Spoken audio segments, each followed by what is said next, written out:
Buenos días, chicos, ¿cómo están? ¿Me escuchan, por favor? Buenos días con todos.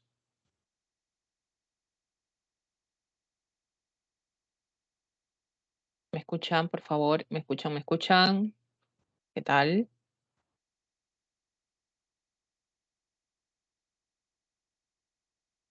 Oh, ok, listo. Buenos días con todos, jóvenes. Buenos días, a ver, me están saludando por ahí.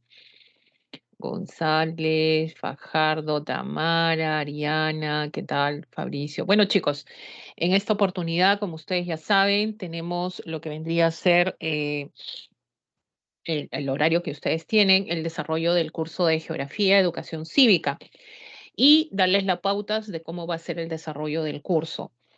Sabemos que es un ciclo de verano, ¿ya? Un ciclo de verano en el cual consta necesariamente de dar los temas que comúnmente se dan en un ciclo ordinario, ¿ya?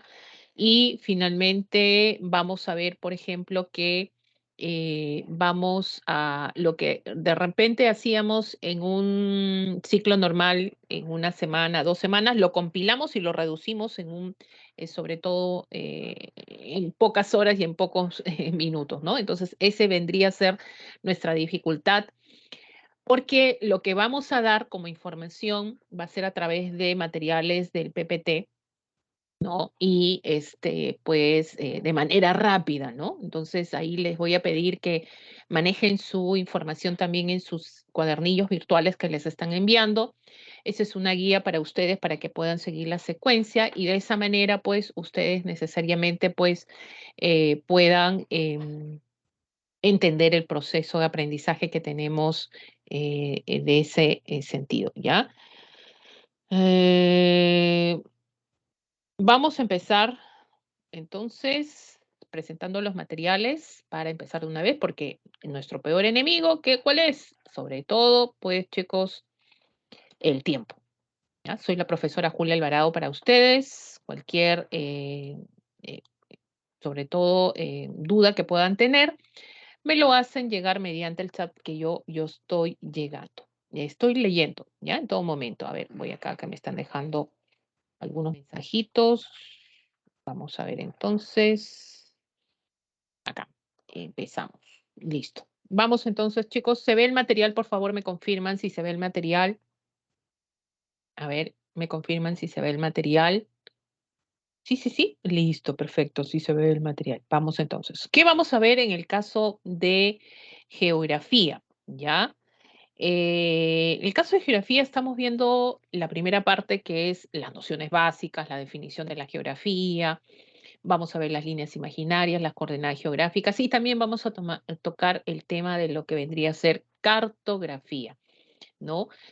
Vamos a presentar estas representaciones cartográficas explicando lo más esencial de cada uno. Lo importante, profesora, es aprender, sí, mapas, cartas y planos necesariamente, ¿no? Empezamos con la primera parte, tiene que ver con la geografía, el objeto de estudio de la geografía. Profesora, la geografía es una ciencia, sí, hoy en día es una ciencia social. A través de la historia, pues ha tenido que pasar un proceso de cambio, de evolución de la geografía, así como las demás ciencias también, en los cuales vamos a determinar sobre todo, pues, que hoy en día, pues, tiene un objeto de estudio, ¿no? ¿Cuál es el objeto de estudio de la geografía? Es el espacio geográfico. Geo, tierra, dos voces griegas y grafía, descripción. Así empezó, ¿no? Pero hoy en día podemos decir que el objeto de estudio de la geografía es el espacio geográfico. Eso a través, y quien lo estudia, la geografía cuantitativa, tiene como objeto de estudio necesariamente el espacio geográfico. Y uno dice, profesora, es una ciencia social que tiene como objeto de estudio el espacio geográfico. Entonces, ¿qué cosa es el espacio geográfico? Es la naturaleza modificada por el hombre. O sea, el hombre desde que apareció, ¿qué ha hecho con el medio, con la naturaleza? Lo ha transformado, lo ha modificado para satisfacer a partir de lo que encuentra en la naturaleza necesidades y lograr su bienestar social, su desarrollo, su crecimiento, lo que somos hoy en día, por ejemplo, ¿no? Entonces hablamos de un producto necesariamente social. Si queremos poner un ejemplo de lo que es espacio geográfico, miren. Paisaje natural de la Pampa de Virú, esto está en la zona de La Libertad, en la zona norte del Perú. Una pampa desértica, ¿no? Pero la característica de las pampas es que estos suelos tienen productividad, son ricos en sedimentos aluviales, ¿no? Entonces tú puedes desarrollar agricultura acá, pero lo único que te faltaría es el agua. ¿Puedes modificar este medio, sí o no? Sí podemos modificarlo, sí podemos hacer que este medio cambie. Y el hombre lo ha hecho. Mire, ¿cómo lo ha modificado, profesora? Es lo mismo que acaba de poner, sí, virú, ahora es esto. Esta es la naturaleza modificada por el hombre para cubrir una necesidad. Se ha traído agua, ¿saben de dónde? Desde Ancash, Río Santa, hasta irrigar todas estas pampas secas en la zona norte, ¿no? Hablamos del proyecto de Chavimochic. Y finalmente, miran, incluso parecen ríos artificiales, ¿no? Donde se ha generado trasladar el agua a estas zonas para generar cultivos. Entonces, ¿qué ha hecho el hombre? Ha modificado su medio, todo para cubrir una necesidad. Ha cubierto una necesidad. Esto que tú ves acá, que es el espacio modificado, este espacio de la naturaleza modificada, donde el hombre satisface su necesidad, se conoce como espacio geográfico, ¿ya? El espacio geográfico, ¿qué es? Es la naturaleza modificada y es el objeto de estudio de la geografía. Profesora, ¿y esto qué es? Esto es el geosistema. ¿Quién estudia el geosistema? La geografía sistémica, ¿no? Tiene como objeto de estudio necesariamente lo que es el en este caso, el geosistema. Tenemos acá, por ejemplo, el geosistema es una unidad funcional donde se da un sinfín de fenómenos producto de la interacción entre, en este caso, entidades, ya sea, y también subsistemas, ¿ya? ¿Qué entendemos por eso? Y vamos a explicar. Profesora, ¿qué es esto? Mira, por ejemplo, geo, tierra, sistema, unidad. Así como tú dices, sistema circulatorio, sistema cardiovascular, sistema respiratorio, etcétera. Se genera la unidad y dentro de esa unidad hay partes donde finalmente forjan esa unidad. Igual acá, el geosistema está atribuido a lo que vendría a ser lo que es la Tierra. ¿Ya, profesora, la Tierra donde estamos nosotros? Claro, el planeta Tierra. ¿Ya? ¿Qué significa? Vamos a ver acá, por ejemplo, ¿ya? Vamos a ver acá el geosistema Tierra. Esto, bueno, esta parece una Tierra, bueno, más o menos parece una Tierra. ¿Qué pasa dentro de este elemento Tierra, lo que se conoce como geosistema? Que dentro de esta Tierra, de este geosistema, acontece un sinfín de fenómenos. Fenómenos, vamos a ponerlo con F. Profesora, ¿qué tipo de fenómenos? Pueden ser fenómenos naturales, fenómenos geográficos, fenómenos en este caso sociales, los vientos, los mares, las corrientes marinas, ¿no? El agua, las lluvias, todos son fenómenos. La población, fenómeno. Entonces, todo está dentro de la Tierra. Ahora, ¿por qué se producen estos fenómenos? Porque se genera la interrelación de estas entidades con sus respectivos subsistemas. Entonces, cuando estos se interrelacionan, dan como resultado los fenómenos. ¿Y quién estudia todo esto? La geografía sistémica. ¿A quién estudia? Al geosistema, ¿ya? Y cuando hablamos de estas entidades, estamos hablando de estas entidades abióticas, antrópicas, bióticas. Profesora, ¿y esto qué es? Abióticas, todos los que no tienen vida. Bióticas, aquellas que tienen vida. Entonces, ¿cómo lo asociamos a estos subsistemas?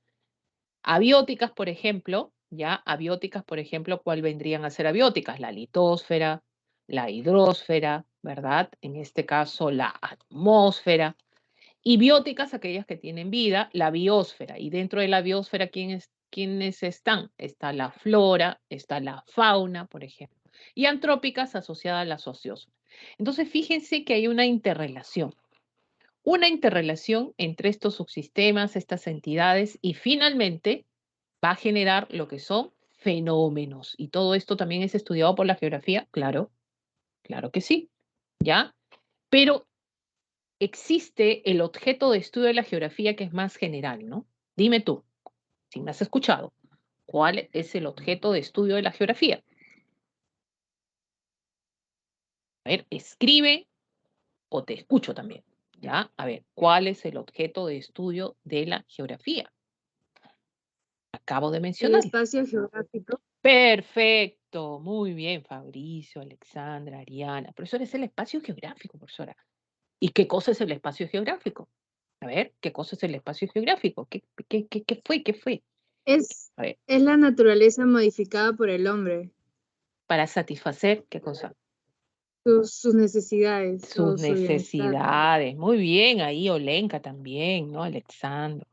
Muy bien, Alexandra. A ver, muy bien. Ariana, perfecto. Profesor, entonces acá el geosistema también forma parte del objeto de estudio. Claro, la geografía tiene su objeto de estudio que es más general, pero también existe este elemento llamado tierra, a lo que nosotros denominamos geosistema, donde hay un sinfín de fenómenos que también es estudiado por la geografía. ¿Ya? Ahora sí pasamos a las líneas, a los puntos imaginarios. Sobre todo vamos a empezar con el eje terrestre. ¿Ya? Este eje importante que causa estragos en la Tierra, acá, vamos a agrandar un poquito, ¿qué hice? Profesora, ¿qué es eso? Mira, profesora, el plano de la eclíptica, sí, es una línea imaginaria, más que nada un plano imaginario que corta a todo elemento que existe en el sistema solar en dos partes, ¿no? Ahí está el Sol también, ya la Tierra también es cortada en dos partes, y todo esto para trazos matemáticos necesariamente. Y fíjate tú que acá está el plano de la eclíptica y de pronto pues hay una línea acá a veces entrecortada, ¿no? Que sale tuc, tuc, tuc, tuc, y forma, cuando cruza con el plano de la eclíptica, forma un ángulo de 90 grados. Esta línea que tú ves entrecortada es la perpendicular de dónde? De la eclíptica, pues, ¿no? Acá hay 90 grados. Entonces, ¿por qué se traza eso? Porque es la referencia para nosotros decir que el eje terrestre tiene una inclinación de 23 grados 27 minutos, ¿no? Pasa por el centro de la Tierra este eje de manera imaginaria, ¿no? Y pues se genera dos posiciones contrarias en la Tierra, norte y sur, ¿no? Y ahora, y con respecto al plano de la eclíptica, hay una inclinación también, ¿no? Y esto es referencial con respecto al eje de 66 grados 33 minutos. Muy bien, dicen que la Tierra gira alrededor de su propio eje, es correcto. Pero ¿de dónde a dónde gira la Tierra, chicos? ¿De dónde a dónde gira la Tierra? ¿De este a oeste o de oeste a este? ¿Ustedes qué dicen? A ver, ratito. Miss, disculpe, ¿Sí? antes de que siga, no está presentando las diapositivas. Ay, no te creo. La dejo de compartir. ¡Ah! ¿Qué me han hecho? Gracias, te pasaste. Así me tiene, profe, no se ve. Ah, ya. Ahora sí, ¿se ve? ¿Se ve, chicos? Ahora sí se ve. Sí, ahora sí. Creo que es el internet. No sé, como esta plataforma es pesadita, ¿ya? Y díganme cuando no se vea, por favor. Es correcto. Párenme ahí porque no, yo a veces comienzo a hablar y pienso que estoy haciendo y no es así, ¿ya? Y voy a ver que acá hay un recuadro rojito que hay que tener en cuenta. Ya, entonces, ¿no vieron nada de lo que expliqué el plano de la eclíptica, entonces? Díganme sí o no. No, no, ya, pues hay que explicar de nuevo. Ahora sí ven, sí ven.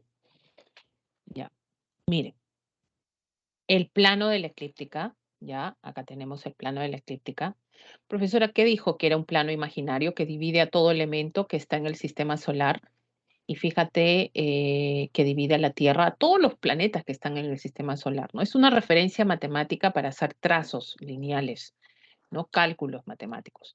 Entonces, te ayuda. Y es por eso que tú ves esta línea entrecortada, ¿no? Que cruza con el plano de la eclíptica. Y cuando cruza esta línea entrecortada, se intersectan ahí, forman un ángulo de 90 grados, ¿no? Acá se forma un ángulo de 90 grados. Como es una línea recta, esta línea se conoce como la perpendicular a la eclíptica, o sea, ¿dónde es? A la eclíptica.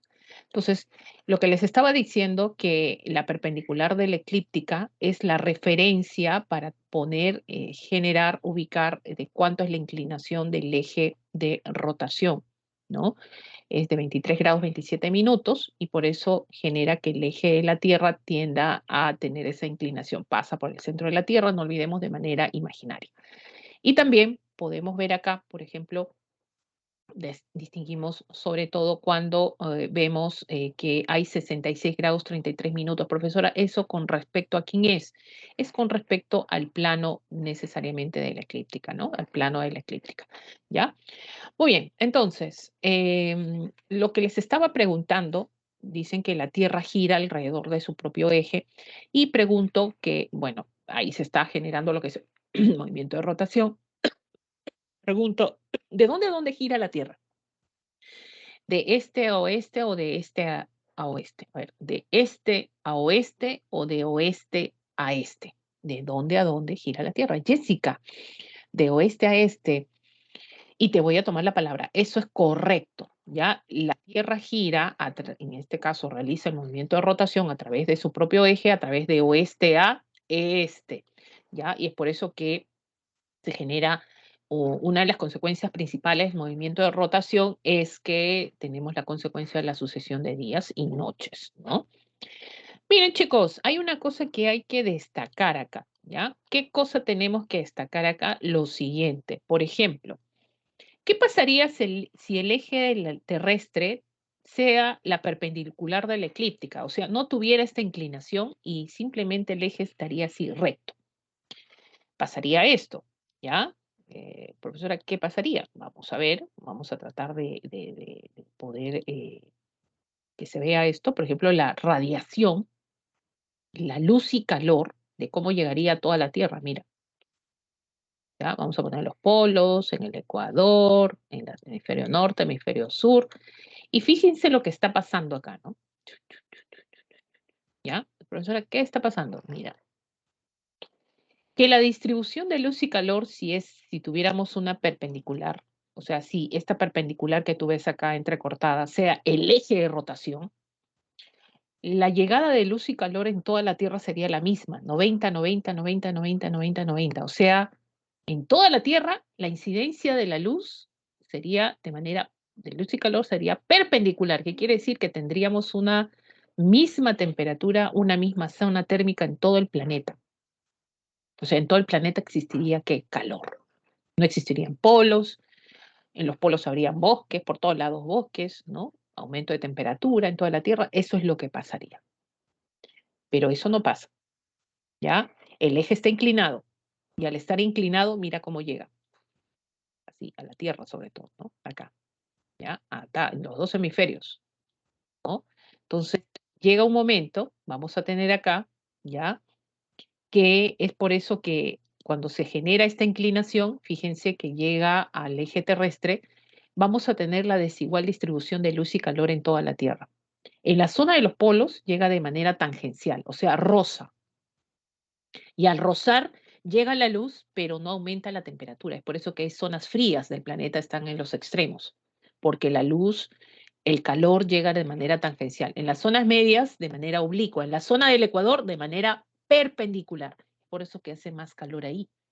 Y esto acontece en los dos hemisferios. ¿Por qué pasa esto? Por la inclinación, en este caso, del eje de rotación, ¿ya? Con el eje de rotación. Entonces, es por eso que si yo estoy en el Ecuador, ¿qué voy a sentir, chicos? ¿Más calor o menos calor? A ver, si estoy en el Ecuador terrestre, ¿qué voy a sentir? ¿Más calor o menos calor? A ver, más calor, claro, más calor, más calor. Ahora, si me alejo del Ecuador, ¿qué pasa con la temperatura? ¿Aumenta o disminuye?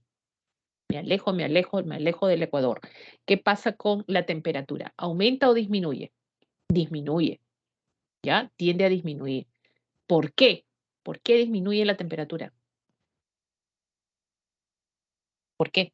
¿Alguien me puede responder? Acabo de explicarlo. ¿Por qué disminuye? Por el eje, la incidencia de los rayos. Perfecto, los dos conjugan. ¿Ya? ¿Qué significa? Que todo esto se debe a la inclinación del eje de rotación que genera la desigual distribución de luz y calor. Y es por eso que se forman las diferentes zonas térmicas en el planeta. Zonas tropicales, zonas templadas, zonas frías en el planeta y todo atribuido al eje terrestre, ¿ya? Que tiene esas consecuencias, ¿no? Por ahí te preguntan, ¿por qué en el Ecuador hay 70 calor y en los polos hay bajas temperaturas? ¿No? Puede ser una pregunta de ego, ¿no? De un proceso de admisión. ¿Debido a qué, chicos? En el Ecuador la incidencia es perpendicular y en los polos es tangencial, y todo debido a la inclinación del eje de rotación, ¿ya? Entonces, en este caso, no llega perpendicular, sí, en el Ecuador llega de manera perpendicular. Línea ecuatorial, ¿ah? No vayan a pensar el país Ecuador, ¿ah? Una vez así me pasó, un niño estaba pensando que era Ecuador el país, no, es la línea ecuatorial, ¿ya? Entonces sí, llega de manera perpendicular, en las zonas templadas de manera oblicua, en la zona de los polos llega de manera tangencial. Esto fue pregunta de admisión en algún momento. Bueno, dices, línea sobre cual la Tierra gira y genera su movimiento de rotación, su inclinación es de 23 grados 27 minutos con respecto a la vertical de la eclíptica, 66 grados 33 minutos con respecto a al plano de la eclíptica.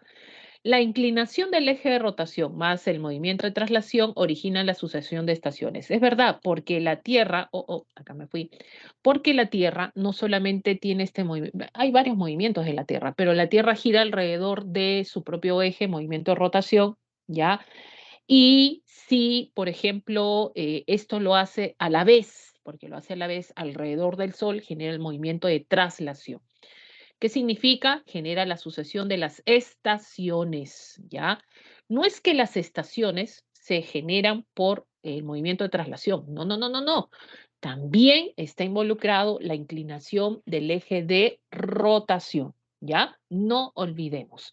Ahora, ¿por qué en todo este proceso, ¿no? Nosotros vemos, por ejemplo, que la diferente duración de horas del día y de la noche? ¿Por qué acontece eso? Debido a la inclinación del eje de rotación. Por ejemplo, en verano, ¿qué dura más? ¿El día o la noche? Estamos en verano, ¿no, chicos? A ver, ¿qué dura más? ¿El día o la noche? ¿Qué está durando más el día, pues, ¿no?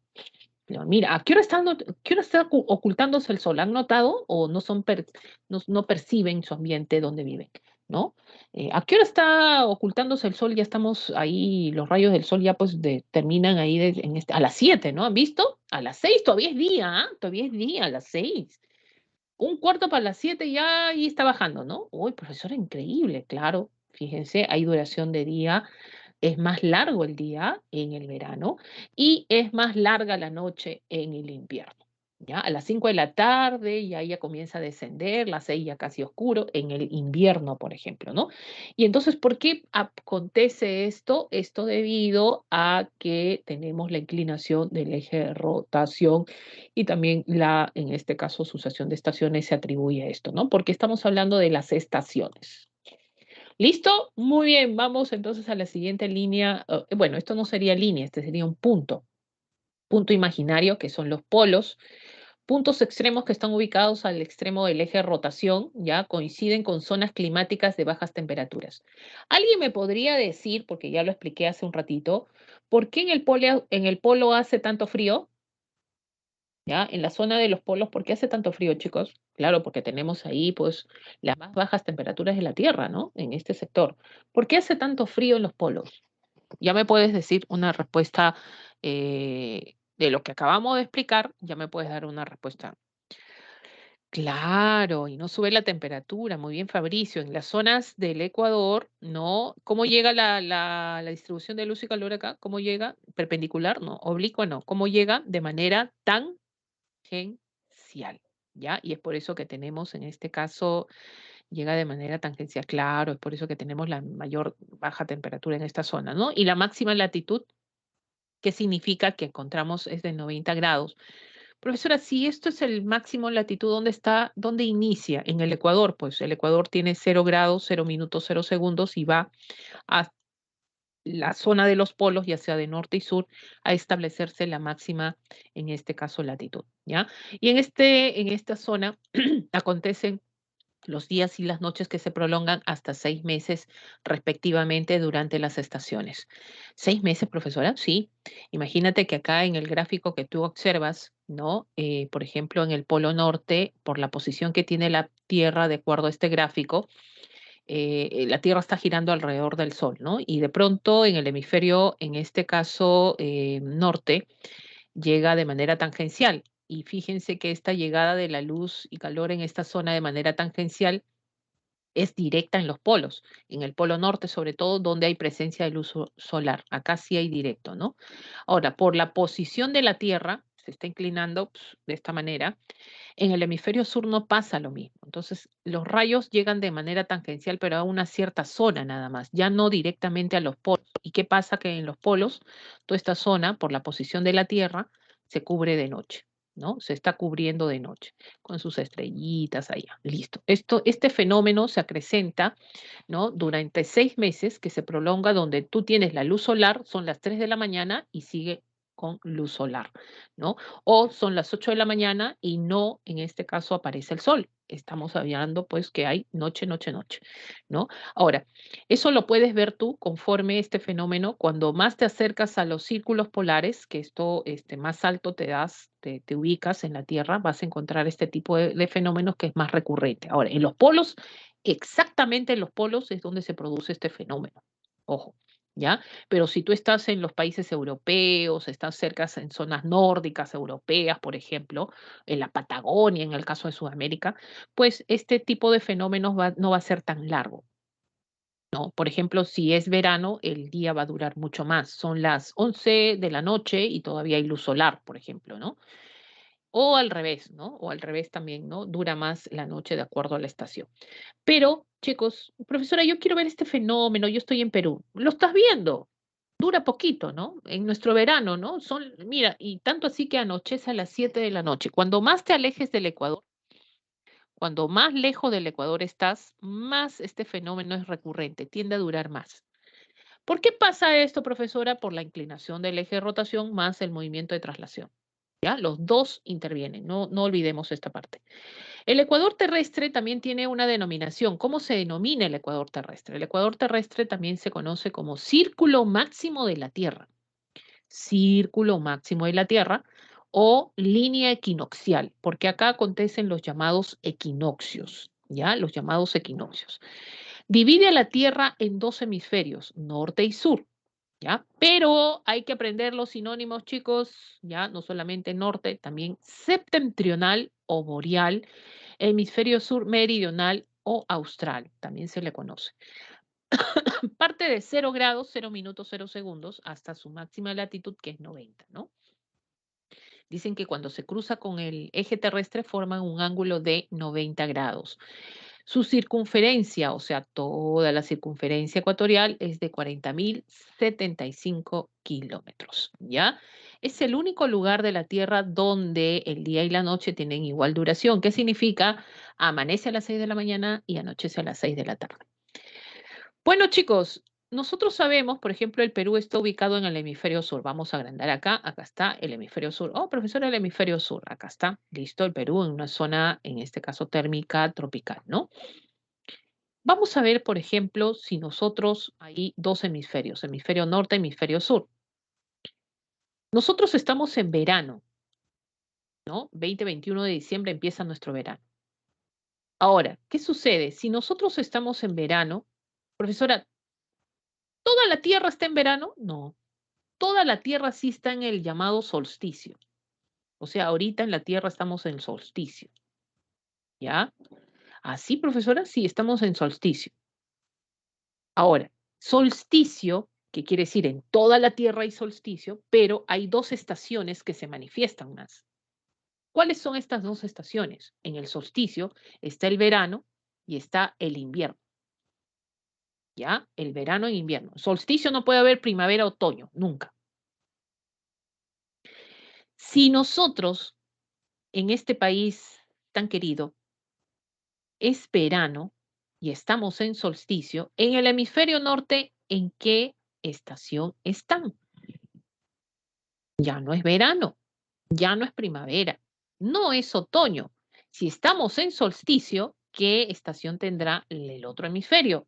Invierno. Están que Invierno. se mueren, claro, se mueren de frío. ¿Ya? ¿Cuándo empieza nuestro invierno para nosotros? Empieza pues en junio. 21, 22 de junio, ¿no? Entonces, si para nosotros es invierno, en junio nos estamos muriendo de frío, arriba ya no están en invierno. ¿En qué están? En verano. ¿Ya? En verano. No, profesora, la playa, sí, acá está. Entonces, ¿cuándo pasa eso? ¿Cuándo conjugas las estaciones de invierno en verano? Solamente cuando hay solsticio. Ahora, cuando hay equinoccio, equinoccio significa equidad, los rayos inciden en el ecuador y se producen dos estaciones. Primavera, nuestra primavera, ¿cuándo es? Septiembre, ¿verdad? 22, 23 de septiembre. Si nosotros estamos en primavera, ¿en qué estación estarán los del hemisferio norte? ¿Ya? Estarán sobre todo en otoño. En otoño. ¿Ya? Están en otoño. ¿Por qué? Porque en el planeta se vive lo que es el equinoccio. Chicos, esta es una referencia nada más para que lo tengan en cuenta, ¿no? A ver, dime, rapidito, a ver, voy a probarlo, ¿ya?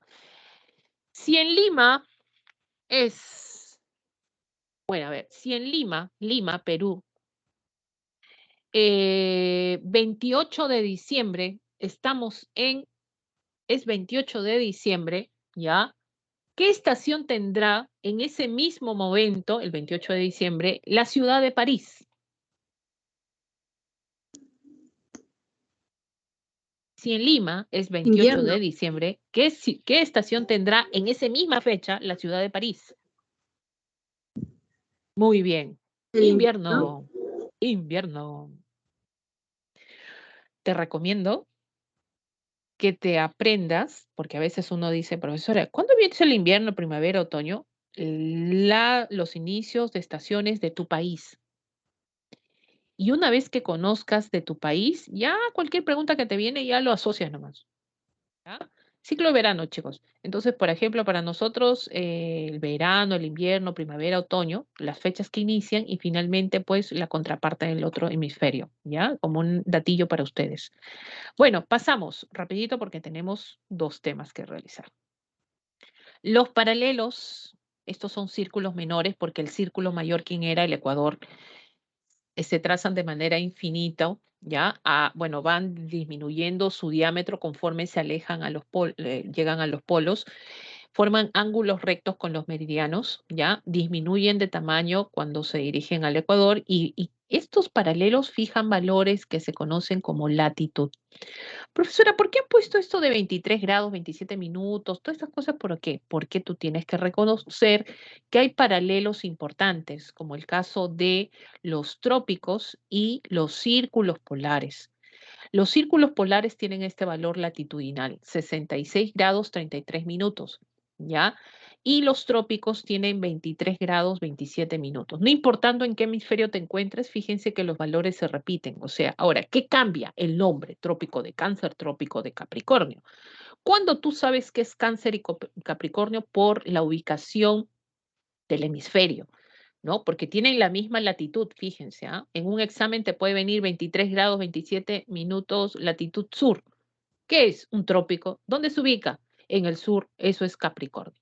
¿Ya? Entonces, con eso nos ayuda a definir que esto es un trópico. Ahora, cuando te dicen 66 grados 33 minutos, esto es un círculo polar, ¿no? Este paralelo importante, ¿ya? Ahora, acá el gráfico está mal, por ahí voy a jalar las orejas a quien hizo esto, porque el círculo polar se ubica de acuerdo al el hemisferio. Círculo polar ártico es el del norte, ¿ya? Y círculo polar antártico, donde está la Antártida, acuérdate, la Antártida está en el sur, es en el sur, ¿ya? Entonces ahí vamos a establecer.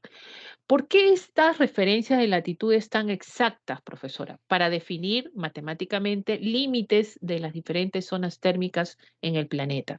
Por ejemplo, entre los trópicos y trópicos y trópicos, entre el trópico y el ecuador, tanto de los dos hemisferios, se ubican la zona térmica tropical, tanto del hemisferio norte como el hemisferio sur, ¿ya? Si tú quieres saber dónde está ubicado el Perú, en qué zona térmica está, en una zona térmica tórrida, tropical, ¿ya? Que va de 0 del Ecuador a 23 grados hemisferio sur. O sea, va del Ecuador hasta el trópico de Capricornio, ¿no? Entonces esa es la ubicación de la zona térmica peruana, ¿ya? Por ejemplo. Ahora, vamos a ver que conforme te alejas del Ecuador se forma otra zona térmica. Entre el trópico y los círculos polares hay un espacio, ¿no? Entonces es una zona térmica templada en los dos hemisferios. Ahora, entre los círculos polares y el polo encontramos una zona térmica polar o fría, ¿no? Que esto es por las bajas temperaturas.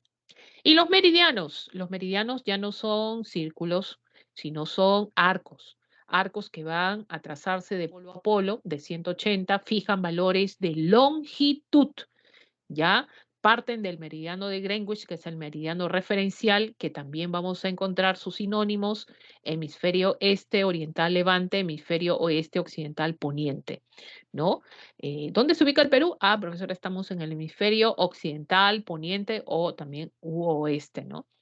Respectivamente. Entonces, el meridiano de Greenwich da esa referencia.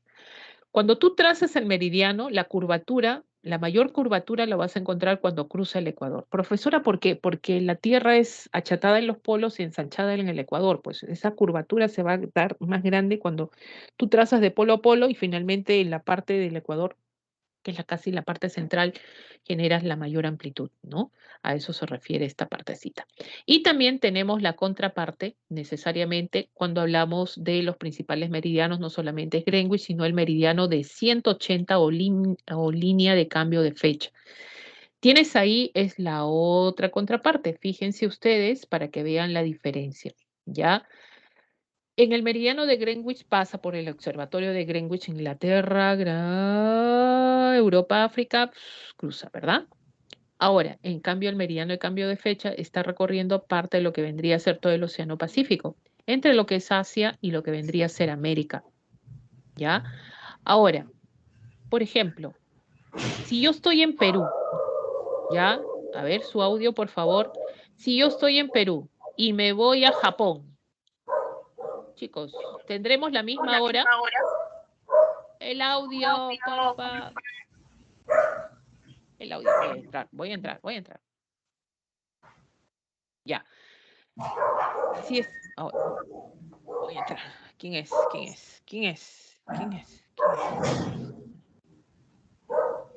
Acá se olvidó silenciar. Ya, listo. Ya. Lo sacamos del salón. Ya, ahí me están respondiendo. No, distinta fecha también, claro, mira. Perú y Japón. ¿Qué pasa? Perú está ubicado en el hemisferio occidental y Japón está ubicado en el hemisferio este. Si tú te vas más al este siempre, así donde estés en la Tierra, si te vas más al este, ¿qué pasa con las horas? Las horas aumentan, ¿ya? Si tú te vas más al oeste, ¿qué va a pasar con las horas? Las horas disminuyen. ¿Ya? Entonces, si yo de Perú a Japón me voy, ¿qué pasa? Las horas van a aumentar. Entonces, ¿cómo llego y logro esa condición? Justamente porque a través de estos meridianos, bueno, el trazo de a partir de acá también se dan los llamados usos horarios, ¿no? Entonces, ¿qué pasa? Cuando dos puntos están ubicados, A y B, ¿ya? Por ejemplo, es un meridiano, A y B, están ubicados dentro de un mismo meridiano, ¿no? Tienen la misma longitud, por ejemplo, y coincide con un uso horario. eh, ¿Qué comparten estos dos? A y B, ¿qué comparten? Uno, la misma longitud. Dos, la misma hora internacional, porque están ubicados dentro de esta misma línea, ¿no? Dentro de este mismo valor. Entonces, ¿qué sucede? Llega un momento, por ejemplo, yo estoy en Perú, ¿ya? Yo estoy en Perú y me quiero ir a Japón. Tendría que hacer esto, ¿no? Uf, y me voy a Japón. Acá está Japón, me voy a Japón. ¿Qué va a pasar? Que las horas van a aumentar, pues. Entonces, para mí es miércoles. Por ahí me escriben, profesora, también cambia la fecha. Claro, hoy día es miércoles. Me voy a Japón, ellos ya no están miércoles. ¿En qué están? Ellos ya están jueves. ¿Ya? Claro, para ellos es jueves. Profesora, mejor viaje por el Pacífico, profesora. Ahora, si tú cruzas esta línea de cambio de fecha, tú tienes que tener en cuenta que va a cambiar la hora y la fecha drásticamente. Es por eso que esta línea no tiene, igual que el meridiano, esta curvatura recta, sino que hay ciertas desviaciones en la curva, ¿no? ¿Debido a qué? Porque esta línea de cambio de fecha, a través de un convenio internacional, han hecho que no cruce superficie de tierra. Imagínate que cruza una isla por un día es miércoles y por otro día es jueves. Pues para evitar esto, no cruza superficie, ¿no? Tú te imaginas cruzar al otro lado del Pacífico, te vas a, por ejemplo, a la zona, en este caso, de Oceanía, o te vas a la zona de Asia. ¿Qué sucede? Tú cruzas de miércoles acá al otro extremo, ¿no? Y de frente vas a jueves. O sea, ni siquiera has vivido tu noche de miércoles y ya estás pasando a jueves. Entonces estás perdiendo un día, pierdes un día. Pero si te vas de manera contraria, ¿no? Te vas a la zona del Pacífico donde está América, ¿no? De Oceanía hacia la zona de América, ¿qué pasaría acá? Estás jueves, cruzas la línea y cruzas a miércoles. O sea, para tú estar jueves ya has vivido miércoles, o sea, vuelves a vivir otro miércoles. ¡Ah! Profesora, volver al pasado. Acá ganas un día, ¿ya? Ganas un día. Dicen que esta es la única zona del planeta donde tú puedes cruzar esta línea y celebrar 2 veces tu cumpleaños en un año. Increíble, ¿no? Acá está, limpio de cambio de fecha, no olvidemos. Y nos vamos a las líneas imaginarias. Acá vamos a ver estas líneas imaginarias que cruzan, qué continentes están recorriendo. Tienes el Círculo Polar Ártico, Trópico de Cáncer, Ecuador Terrestre, Trópico de Capricornio, etcétera, ¿no? Referencial, por ejemplo, la línea ecuatorial. ¿Dónde cruza la línea ecuatorial? La tenemos acá, ¿ya? ¿Cómo sabemos que es la línea ecuatorial? Por los valores de latitud. Fíjense, ya tienes ahí 23 grados 27 minutos, 66 grados 33 minutos. Estamos hablando de tanto de los círculos polares y los trópicos, recorriendo el Ecuador, América del Sur, África, Asia y Oceanía, ¿no? Parte de ella también. Entonces, y también la parte del meridiano base, que también es Greenwich, Europa, África, y se va hasta la zona de la Antártida, ¿no? Y así también con los, en este caso, trópicos. ¿Y qué son las coordenadas? Mira, las coordenadas nos sirven a nosotros para ubicar cualquier punto de la Tierra de manera exacta, ¿no? A través de estos sistemas angulares. Ahí lo que nos ubica y nos ayuda es la latitud y la longitud. Cuando se conjugan estos dos sistemas de ángulos, finalmente ubicamos de manera exacta una posición. ¿Qué tienes que recordar acá? Cuando hablamos de latitud, por ejemplo, nuestra referencia va a ser el ecuador terrestre. Parte de ahí. Si nuestra referencia es el ecuador, ¿qué significa? Que va a haber 2 hemisferios. ¿Cuáles son estos hemisferios? Norte y sur. Norte y sur. ¿Ya? Hay referencia de estos 2 hemisferios. Ahora, si mi referencia es el Ecuador, ¿cuál va a ser la máxima latitud? Parte de 0, que es el Ecuador, y 90, que es la máxima. A tener en cuenta eso. Y cuando nosotros ubicamos a este punto, ubicamos que está a 22 grados latitud norte, ¿no? Se forma una zona angular, ¿no? De ubicación. Y cuando hablamos de longitud, ya no es el Ecuador la referencia, sino el meridiano de Greenwich, que parte de 0 a 180, ¿ya? De 0 a 180 y ubicamos 2 hemisferios, hemisferio este y oeste, necesariamente, ¿no? Hemisferio este y oeste. Ahí tenemos, por ejemplo, ¿no? Que este punto se ubica, X se ubica a 45 grados este. ¿Quién es mi referencia? El meridiano de Greenwich, ¿no? Y está para este sector y finalmente los grados donde se está ubicando. Entonces, las coordenadas van a tener estas referencias, no olvidemos las posiciones de los hemisferios, ya sea si es latitud o longitud. Y el caso de Lima, por ejemplo, tenemos la ubicación exacta, ¿no? En grados, minutos y segundos, que esto es lo correcto, ¿no? 12 grados, 4 minutos y 00 segundos, latitud sur. ¿Qué significa? Esto es latitud, pues está en el hemisferio sur, y 77 grados, 03 minutos, 20 segundos, longitud oeste, ¿ya? Muy bien. Vamos entonces, chicos, hasta acá sería lo que es la primera parte. Vamos a la segunda parte que vendría a ser cartografía, que tenemos que hacerlo en menos de 20 minutos para pasar también a cívica. Bueno, ¿cuántas representaciones cartográficas estamos observando acá? Mapas, cartas y planos. ¿Cuál de estos 3 muestra mayores detalles de información?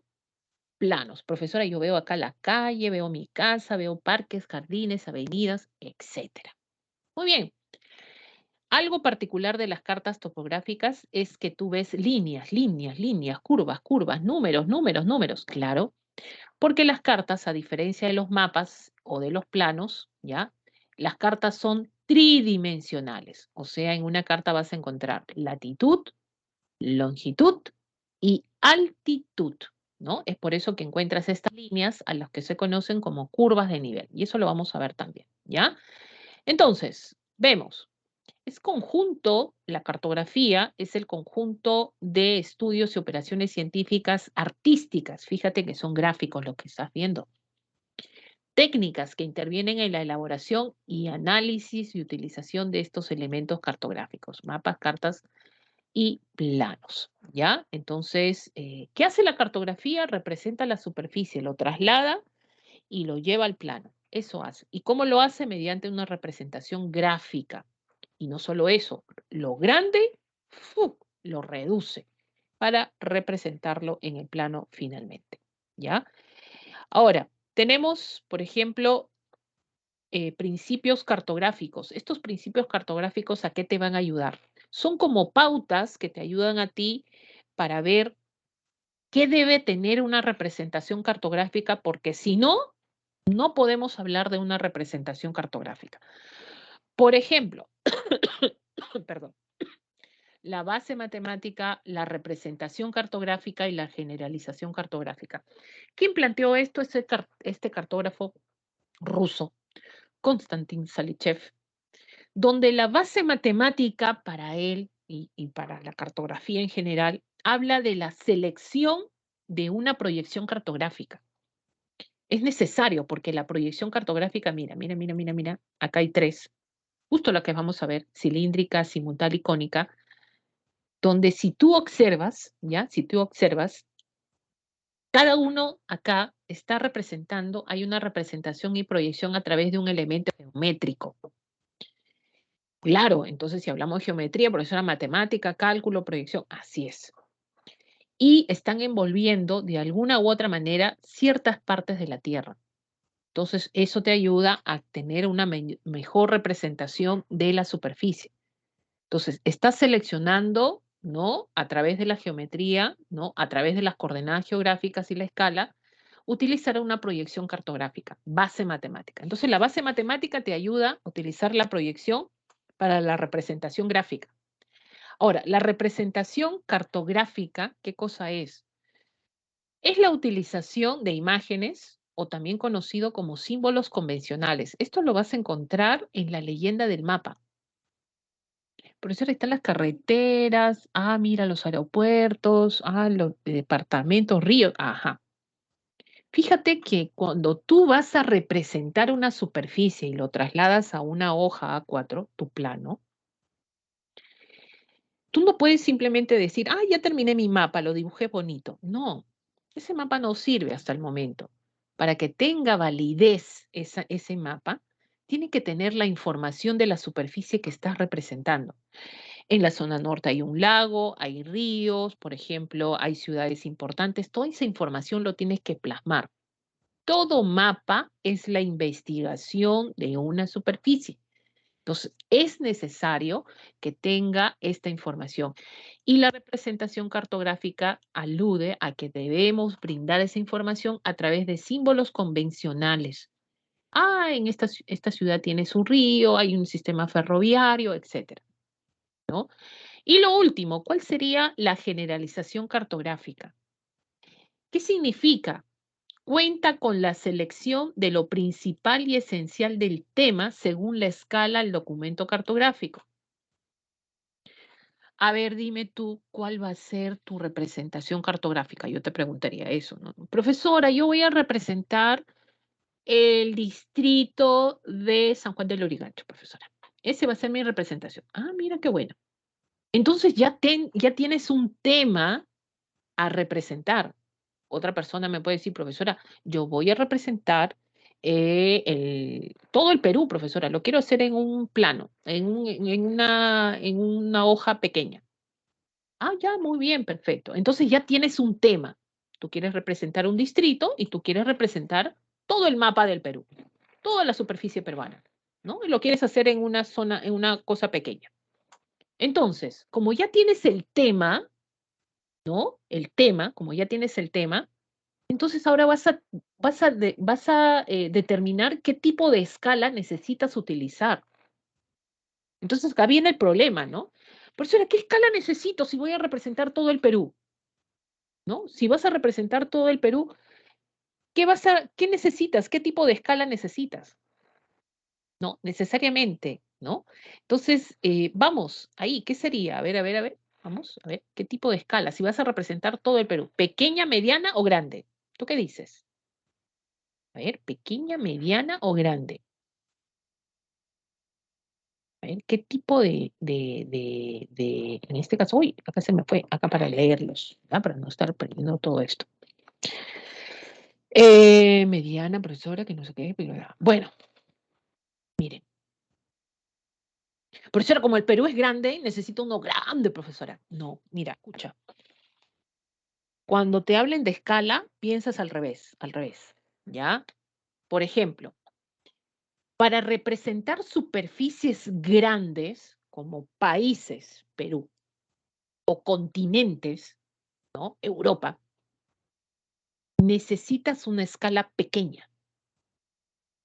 Si quieres representar superficies chiquititas, distritos, condominios, zonas, en este caso, muy pequeñas, chiquititas, ¿ya? Necesitas escala grande. O sea, piensa al revés, por eso te digo, ¿no? Piensa al revés, ¿ya? Ay, profesora, y si necesito superficies medianas, profesora, ya, las medianas, las provincias, escalas medianas, esas sí son iguales. Ahí sí no pienses al revés, ¿ya? Entonces, cuando es una superficie grande que vas a representar, ¿qué escala vas a necesitar? Una escala pequeña. Cuando es una superficie pequeña, chiquitita, ¿no? ¿Qué escalas vas a necesitar? Una escala grande, ¿ya? Entonces, si tú vas a representar el Perú, ¿qué escala necesitas? Ahí me han escrito por ahí, pequeña. Porque una escala pequeña, ¿ya? Una escala pequeña, fíjense ustedes, es esta de acá, la primera, la que están observando, tiene mayor generalización. O sea, una escala pequeña tiende a representar superficies grandes donde simplemente la información que te dan es general. El mapa político del Perú, ¿a qué escala está hecho? Está a escala pequeña, chicos, porque lo que tú ves ahí solamente es las regiones y las diferentes, ¿no? Departamentos o regiones y sus capitales. Nada más. O ves tu casa ahí, ¿no? En la avenida tal de, ¿no? No ves. No ves detalles de información, es más general, son los llamados mapas síntesis, ¿ya? En cambio, si tú vas a representar como es esta de acá, por eso dice tiene mayor generalización, es más general, una escala pequeña, pero cuando es más, el espacio es pequeño, fíjate, profesora, acá está mi casa, profesora, mi avenida, mi río, profesora, ya, entonces hay más detalles de información, es un espacio pequeño, entonces necesitas una escala grande, ya una escala grande, por eso que dice tiene menor generalización. Entonces, para utilizar la escala, ya sea grande, mediana, pequeña, y un tema esencial y en este caso principal a representar, estás utilizando este tercer principio de cartografía, que es la generalización cartográfica. ¿Ya? Es necesario. Muy bien, chicos, entonces vamos a ver cuáles son estas representaciones cartográficas. Vuelvo a presentar acá. ¿Qué vamos a presentar? Vamos a ver estas. Mapas, cartas y planos. El primero que vamos a ver son los mapas. Entonces nos vamos a los mapas. Ya vemos los principios, ahora vamos al mapa. Es la representación simplificada, reducida, gráfica de la superficie, matemáticamente trasladada a un plano, ¿no? Y hay dos tipos de mapas. Ahí tenemos el mapa topográfico y el mapa temático. ¿Ya? Topo, suelo, ¿no? Superficie. Muy bien. Entonces, acá que estamos representando en un mapa topográfico, fíjense, también son conocidos como los mapas base. ¿No? Profesora, ¿por qué base? Porque a partir de los topográficos se elaboran otro tipo de mapas, que son los temáticos. ¿No? Y los temáticos, ¿por qué temáticos? Porque tienen un tema, mira esto, tema de información. Por ejemplo, un mapa temático, mapa hidrográfico del Perú, o sea, tiene un tema, fíjate, hidrográfico, o sea, distribución de ríos, lagos, mares, etcétera, ¿no? Entonces es temático. Demográfico, por ejemplo, ¿qué representa, no? Estamos hablando, ¿qué tema está dando a conocer? Pues la distribución de la población, ¿no? Climatológico, por ejemplo, ¿no? Ahí también, ¿no? La distribución, climas, etcétera. Ahora, ¿y el mapa topográfico, profesora, cómo lo reconozco? Bueno, vamos a encontrar ahí que es topo, relieve, la condición de relieve es la que sobresale en primer lugar. ¿No? Pueden haber otros adicionales elementos al relieve, sí, el caso de ríos, algunas ciudades, por ejemplo, que se pueden añadir. ¿ya? Y estos dos mapas están hechos a pequeña escala, como tú puedes ver y observar, ¿no? Que son mapas más generales, con un tema de información. El caso de los temáticos, edáfico, el suelo, climático, sísmico también que tenemos, y en el caso de Perú sale todo rojo, ¿no? Porque somos un país donde se ubica en una zona de alta sismicidad también, ¿no? ¿Y cuáles son los elementos del mapa? Tenemos, por ejemplo, los símbolos convencionales que vienen en la leyenda, uno, ¿no? Tenemos ahí la escala, ¿no? Tenemos ahí en forma de una barrita pequeña, tenemos, o una línea también, y la proyección cartográfica que se utiliza para representar esta superficie, ¿no? Vamos entonces. Acá, leyenda porque da la información de la superficie a través de símbolos convencionales, en este caso Fabricio, ¿ya? Es una forma de establecer las pautas de dónde tienes la información mínima, donde la vas a comparar con el gráfico en el mapa, ¿no? Por eso lo denominan una leyenda. Cuenta la leyenda, no sé si has escuchado para que te orientes un poquito, ¿no? Entonces, cuando tú lees eso, comparas la información porque los símbolos los vas a encontrar inmersos en el mismo mapa y tú comparas, ¿no? Cuenta, ahí vas contando, acá hay carreteras, ¿dónde hay carreteras? Y comienzas a distribuir o descubrir la información de la superficie, ¿ya? Ahora, miren, la proyección cartográfica, vamos a ver tres: cilíndrica, cónica y azimutal. Y uno se pregunta, profesora, ¿por qué tantas proyecciones? Porque hay más, no son las únicas, ¿ya? No son las únicas, hay varias. Profesora, ¿por qué no utilizamos una y nos ahorramos problemas? Profesora, ¿por qué tanto problema, profesora? No, mucho, mucho, ya no puedo estudiar más. Bueno, fuera, ¿no? Pero la naturaleza no nos ha dado esa ventaja, ¿ya? ¿Qué sucede? Pues que hay un problema grande. Una cosa sería maravillosa que la superficie de la Tierra fuera plana. O sea, esta superficie fuera plana. Entonces uno dice, oye, vamos a representar una superficie al plano y plano con plano, pues rápido. Realizas la proyección y te sale ok todo, ¿no? Todo perfecto. Pero no, pues no tenemos esa condición. ¿Qué sucede con esta superficie? Que hay una curvatura. Entonces, ¿tú te imaginas a un cartógrafo representar una superficie y llevarlo al plano cuando esto es curvo? Es como que yo te dijera, a ver, chicos, agarren una naranja que representa toda la tierra, ¿no? Y comiencen a pelar la cáscara de la naranja sin romperla de polo a polo. Ya, profesora, ya lo corté, ya, muy bien. Traslada esa cáscara de naranja, que va a ser la superficie que tú vas a tener a representar, y lo ponen en una hoja A4. El primero que lo hace sin romper la cáscara tiene un 20, ¿no? Entonces todos se ponen a hacer eso y nadie va a tener 20. ¿Por qué? Porque cuando vas a ver que la cáscara que representa esta fruta a la tierra, pues tiene esa curvatura. Y lamentablemente esa curvatura, cuando tú quieres llevarlo al plano, ¿qué va a generar? O se va a romper o se va a juntar mucho cuando tú quieres pegarlo en una zona plana, ¿no? Entonces tú tienes tu cascarita de naranja, lo aplastas, ¡pa! Yo quiero que sea plana, ¡pum! Lo aplastas. ¿Y qué sucede con la cáscara? Se abre, se rompe, ¿no? Queda una abertura. Pero tú dices, profesora, pero lo hice, ya está plano. Sí, pero ¿qué ha pasado? Se ha abierto mucho, ¿no? O por otro lado se cierra mucho. Lo mismo pasa en la cartografía. Entonces, eso que se ha abierto y eso que se está cerrando por otro lado, esto se conoce como una deformación. ¿Y por qué pasa eso? Por la curvatura que existe en la Tierra. Entonces, ¿qué se busca? Que esta deformación sea lo menos posible. O sea, que a ti te digan que hay un mapa que es la exacta representación de la superficie, eso es incorrecto, porque todo mapa siempre tiene una deformación. Pero ¿cuándo es bueno ese mapa? Cuando la deformación es menor. Entonces, ¿quién te ayuda a tener menor deformación en la representación? Las proyecciones. Es por eso que estas proyecciones te ayudan a trasladar esta información al plano, no de manera exacta, sino donde obtengas la menor deformación posible, ¿no? En diferentes zonas de la Tierra. Entonces, es por eso que tenemos acá la proyección cilíndrica. Fíjense, hay un cilindro, por eso habla de elementos geométricos, que envuelven a la Tierra y este cilindro es convexo acá en la zona, contacto con la zona del ecuador. Cuando tú abres el cilindro queda lo que tú ves acá, en el plano, ¿no? Donde, ¿para qué sirve la proyección cilíndrica? Para representar zonas que están cerca del ecuador, ¿no? Estamos hablando incluso de 0 a 30, ¿no? Porque acá, cuando más te alejes del ecuador, mayor va a ser la deformación. Miren acá en esta proyección cilíndrica la isla de Groenlandia, que parece ya el mismo tamaño de Sudamérica, ¿no?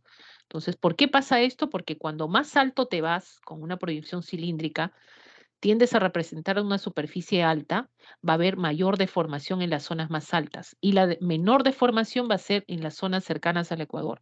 Entonces, este tipo de proyección te ayuda a tener menor deformación de la superficie en zonas cercanas al ecuador terrestre. ¿Ya? Entonces, esto pues, obvio que el Perú utiliza este tipo de proyección también, necesariamente, pero también existe, porque lo que acabamos de ver es la proyección cilíndrica normal. Existe la transversal. Miren, la normal es esta, el cilindro convexo, ¿no? Donde acá se genera el contacto con el ecuador. Pero esto es UTM, Universal Transversal de Mercator, donde el ecuador ya no roza con el cilindro. ¿Por qué? Porque este cilindro que se está proyectando es transverso. ¿Y dónde se genera esta tangencialidad? En la zona en contacto con los meridianos. ¿Ya? Entonces, cuando se genera esta proyección universal de Mercator, se divide la Tierra, bueno, la proyección en 60 usos, ¿no? Y cada uso tiene una distancia de 6 grados, donde el Perú se ubica, acá está el Perú, ¿ya? Perú, está ubicado entre los usos 17, 18 y 19, 81, 75 y 69 en este caso grados, ¿no? Ahí tenemos el gráfico donde ahí tenemos la proyección que se representa. Por ejemplo, el Perú, Instituto Geográfico de Perú, utiliza pues la UTM para la representación de la Carta Nacional, ¿no? En nuestro país, ¿no? Donde vamos a ver que por estar cercanos al Ecuador, necesariamente pues alude a que podamos establecer más que nada pues la menor deformación en nuestra representación. La cónica es más que nada para, fíjense que hay un cono con vértice que tiende a envolver la Tierra, pero no la totalidad de la Tierra, sino parte de ella. Entonces, ¿para qué te sirve esta proyección? Para representar superficies medias, entre 30 y 60, ¿ya? Ahí tienes, por ejemplo, países de Europa, países, está el mismo Estados Unidos, está Chile, está Argentina, por ejemplo, que utiliza este tipo de proyección. No olvidemos para la representación de superficies de latitudes medias. Y la cimutal, acá ya no hay cilindro ni cono con vértice, no, acá es un plano. Y esta incluso es polar, ¿ya? Entonces está representando zonas polares, zonas de alta latitud. Entonces, en zonas de alta latitud, ¿qué va a haber? Menor deformación, ¿no? Por ejemplo, Alaska, la Antártida, Groenlandia, van a tener menor deformación con este tipo de proyección azimutal. ¿Qué pasa con los paralelos y meridianos en este tipo de proyección, no? El centro que tú ves acá es el polo, ¿no? Y tienes ahí los paralelos que son los círculos concéntricos. Miren, uno, dos, aunque mi círculo concéntrico parece otra cosa. Pero a partir de acá también tenemos los meridianos que son rectas que en este caso salen a partir del polo, ¿no? Acá, ¿ya? Así. Estos vendrían a ser los meridianos. Para representar zonas de alta latitud, sobre todo. Y acá están los símbolos cartográficos, que es lenguaje visual, fíjense la información que se tiene necesariamente, y se encuentran inmersos en la leyenda del mapa, ¿ya? Este es el trauma psicológico de todo estudiante, cosa que no debe ser así, porque esto es fácil, chicos. La escala te permite la reducción de la superficie, ¿no? Es la razón o equivalencia entre las dimensiones del mapa, ¿ya? La carta o plano y la superficie terrestre que se presenta. La elección depende principalmente del propósito del documento cartográfico. Claro, tú vas a elegir una escala pequeña, una escala mediana o una escala grande de acuerdo a qué es lo que quieres representar, ¿no? Entonces, va a generar ahí tener mayor o menor, en este caso, información, ¿no? Vamos a presentar dos tipos de escala, que es la escala numérica, la escala gráfica o lineal. La escala numérica se conoce también como una razón aritmética o también se establece como una fracción aritmética o como una fracción, ¿no? Profesora, ¿y esto cómo lo interpreto? Bueno, esto es fácil. Dice 1, 2 puntitos, 5 millones o 1 sobre 5 millones. ¿Y eso cómo es interpretado? 1 significa esto es la distancia en el mapa, o sea, quiere decir 1 centímetro en el mapa, ¿cuánto equivale en la realidad? Que es abajo. 5 millones. Ahora, una escala siempre está expresada ¿en qué? Una escala siempre está expresada en centímetros. Entonces, lo ideal sería que tú lo interpretes de esta manera. 1 centímetro, ya, 1 centímetro en el mapa, ¿cuánto equivale en la realidad? 5 millones de centímetros, así se lee. Pero en la realidad no vas a decir, profesora, voy a caminar 5 millones de centímetros, profesora. Entonces, como esto está expresada en centímetros, ¿ya? ¿Qué vas a hacer tú? De acuerdo a un problema que te venga, lo vas a transformar de centímetros a metros o también a kilómetros. ¿Por qué? Porque esta cifra grande que tú vas a ver siempre en la escala, y una escala siempre está expresada en centímetros, tienes que convertirla, ya sea a metros o a kilómetros, porque es la distancia real. Es la distancia real, ¿ya? Pero algo que no debes olvidar, como así, como te llamas Pepito, Juancito, Fabricio, te llamas Camila, te llamas, ¿ese es tu nombre? También debes recordar cuál es la escala de la Carta Nacional del Perú y el mapa oficial del Perú. Porque en un problema te pueden venir, ¿no? Un grupo de turistas están caminando y de pronto tienen el mapa oficial del Perú donde ven que la distancia entre dos regiones es tal. Entonces, tú dices, profesora, yo no puedo resolver este problema porque no me vino la escala. Oye, te ha dado la escala, pues, ¿ya? ¿Cuál es la escala si te ha puesto el mapa oficial? 1 o 1 millón. Y si te dice la Carta Nacional, 1 sobre 100.000. El mapa oficial del Perú está hecho a una escala pequeña y la Carta Nacional a una escala mediana.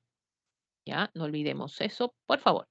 Y la escala gráfica o lineal, esta escala gráfica, chicos, consiste en uno o más segmentos subdivididos en unidades de distancias del terreno. Permanece exacta, dice acá, ¿no? Acá vamos a ver, por ejemplo, ya. Y esto es sencillo porque miren, vamos a tener la escala gráfica 0, que parte siempre de 0, y a partir de 0 hacia la izquierda tenemos el talón que da la información del mapa de cuánto vas a caminar en la realidad y te está diciendo que en 1 centímetro la realidad va a ser esto, 10 kilómetros, eso es lo que vas a, en este caso, caminar en la realidad, ¿ya? Y finalmente, perdón, en el cuerpo te muestra un valor final de 40 kilómetros. ¿Qué cosa es 40 kilómetros? 40 kilómetros te está diciendo que toda la superficie que tú ves en el mapa es 40 kilómetros. O sea, todo lo que ves es de 40 kilómetros, ¿no? Es la distancia que se han generado. Ahora, vamos a partir de acá, ¿ya? Cuando te viene un examen, no te viene este valor, no te viene este valor, no te viene este valor, tampoco este valor, y lo único que te viene es el final, 40 kilómetros. ¡Oh! Profesora, ¿qué hago? Fácil. Cuando tú tengas una escala así y no te viene ninguno de los valores y te piden hallar cuánto equivale 1 centímetro en el mapa, ¿qué vas a hacer tú? El valor que te venga acá, 40 kilómetros, 130 kilómetros, 70 kilómetros, lo que sea que te venga acá finalmente, lo vas a dividir entre los segmentos que parten del 0. ¿Cuántos segmentos hay? 1, 2, 3, 4. ¿Entre cuánto lo divides? Entre 4. ¿Cuánto sale el primero? 10 kilómetros. El primer valor, el primer segmento que hayas, ese va a ser tu resultado. En 1 centímetro equivale a 10 kilómetros. Ese va a ser el resultado que vas a encontrar, ¿ya? Y de esa manera generas la interpretación. ¿Listo, chicos? Entonces, no tener miedo de este tipo en este caso, de problemas de escala que vamos a ver ahorita uno si nos alcanza el tiempo. Cartas topográficas, ¿qué hemos dicho? Bueno, estas sí contienen 3 elementos, que es latitud, longitud y altitud, necesariamente, ¿ya? Acá vamos a dejar, a ver, de presentar, vamos a poner descartar, vamos a poner acá animaciones. aparecer y luego vamos a presentar esto. Miren, ¿qué tenemos acá? ¿Ya? Por ejemplo, una carta topográfica busca esto. Este relieve va a ser trasladado al plano. Ahora, ¿cómo trasladas este relieve al plano? Tienes A y tienes B, por ejemplo, ¿no? ¿Ya? En la parte más baja es este relieve y vas a unir A con B. Ahora, ¿por qué lo unes? ¿Por qué unes A y B? ¿Por qué trazas esta línea que se conoce como isométrica y está en la superficie continental? Si estuviera bajo el relieve submarino, bueno, lo denominas batimétrica. ¿Por qué? Porque A y B tienen la misma altitud, o sea, metros sobre el nivel del mar. Por eso trazas y los unes los dos. Ahora, C y D, ¿qué tienen en común C y D? También lo mismo, la misma altitud. Y así vas trazando hasta llegar a la parte más alta del relieve. Ahora, esta información la trasladas al plano, donde vas a ver que estas líneas finalmente se cierran y vamos a llamarlas también, por eso el nombre de curvas de nivel. ¿Ya? Ahora vas trazando y vas a ver que otra curva acá y así las curvas van a ser cuando más, mira, más chiquitas, más chiquitas, más chiquitas. ¿Qué significa la curva más pequeña? Que es la parte más alta del relieve, ¿no? Porque lo has proyectado. Ahora, una vez que tú has hecho eso, vamos a ver que acá hay 10, acá hay 20, acá hay 30, acá hay, en este caso, 40, ¿no? ¿Qué está pasando acá? Que la curva más ancha parte de 10, luego se divide, va disminuyendo el diámetro, 20, 30, o sea, es ascendente. Suben los números. Entonces, si suben los números, ¿qué significa? Que es una elevación. Ahora, ¿cómo se llaman estos numeritos? Estos numeritos se conocen como cota. ¿Ya? Cota. ¿Qué cosa es una cota? La cota representa la altitud. O sea, tú cuando veas numeritos en una curva de nivel, están representando a una cota. Entre línea y línea, fíjense que hay un espacio. Este espacio se conoce como zona. ¿Ya? Esto se conoce como zona. ¿Listo? Muy bien, es por eso que tenemos acá, vamos a ver, miren acá, vamos a agrandar esto, miren acá, miren, 4.933, ¿qué cosa? Metros sobre el nivel del mar. ¿Qué es esto? Esto es la altitud. ¿Cómo se llama? Esto es una cota. ¿Ya? Fíjense, esto es una cota. Ah, profesor, sí, sí, sí, estas son las cotas puntuales que han puesto en esta carta topográfica. ¿Listo? Miren, propiedades de las curvas de nivel. Esta es la zona donde es la zona entre curva y curva, las cotas que establecen la altitud, ¿ya? Lo ideal que las líneas tengan esta secuencia, ¿no? Que sean así equidistantes unas con otras, ¿no? Una equidistancia con unas con otras. Esto es lo ideal, pero no siempre pasa esto. Llega un momento donde las cotas hacen, las líneas hacen esto, uy, se juntan mucho. ¿Qué pasa cuando estas líneas se juntan mucho? Están representando un acantilado rocoso. Acá, por ejemplo, ¿no? En el gráfico. Se acercan más las líneas y la representación de un acantilado, ¿ya? De un acantilado. Y tenemos, por ejemplo, acá, ¿ya? El caso de establecer cuando es una pendiente suave, una pendiente fuerte. Cuando es pendiente suave, fíjense, la zona es más amplia. Cuando es más así, ¿no? La zona tiende a ser amplia. Cuando tú ves esto, esta zona amplia, entre curva y curva, acá estamos hablando de una suave pendiente. Y la pendiente es más fuerte cuando las líneas se acercan más. Cuando hablamos de una elevación, cuando las cotas tienden a ser ascendentes, suben, suben. Y fíjense, las cotas tienden a descender, ¿no? Porque empieza con 30, ¿ya? Vamos a agrandar esto para que lo vean. Empieza con 30 y en vez de subir 30, 40, 50, 60, debería ser así, no, disminuye. 30, 25, 15, 10. O sea, esto va a descender.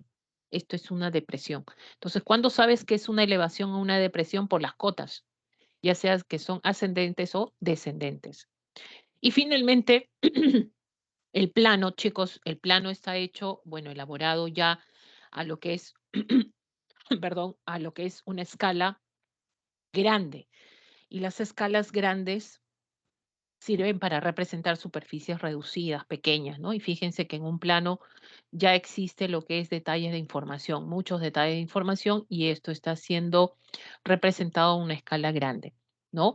Hay información detallada, no genera control geodésico, o sea, no hay proyecciones, ¿no? No utilizan proyecciones en este rubro de los planos. Muy bien, chicos, ahí tenemos los ejercicios que ustedes puedan resolver. Les voy a dejar para que resuelvan el ejercicio 1. Vamos a tratar de resolver el ejercicio número 2 rapidito, ¿ya? Si alguien tiene la clave, mejor todavía, ¿ya? Por ejemplo, tienes ahí, ¿ya? Cuando hablamos del ejercicio 2. Esto es una fórmula que si la quieren, la pueden aplicar para lo que es todo tipo de problema de escala, ¿ya? Distancia, esta es distancia, la de, a ver, vamos a tratar de hacerlo, a ver, 1 sobre X es la escala, a que es igual la distancia en el mapa, ¿ya? La distancia en el mapa sobre la distancia en el terreno. Esto es una fórmula que uno puede aplicarlo o también interpretarlo de la misma escala. Por ejemplo, 1 sobre X es la escala y siempre la escala parte de 1 y la escala siempre está expresada en centímetros, ¿no? La distancia en el mapa es este 1, pues por eso la equidad, ¿no? Siempre tenemos, pero a veces te piden hallar la distancia en el mapa en un problema, que esto está expresada también en centímetros, milímetros, de acuerdo a lo que te pide.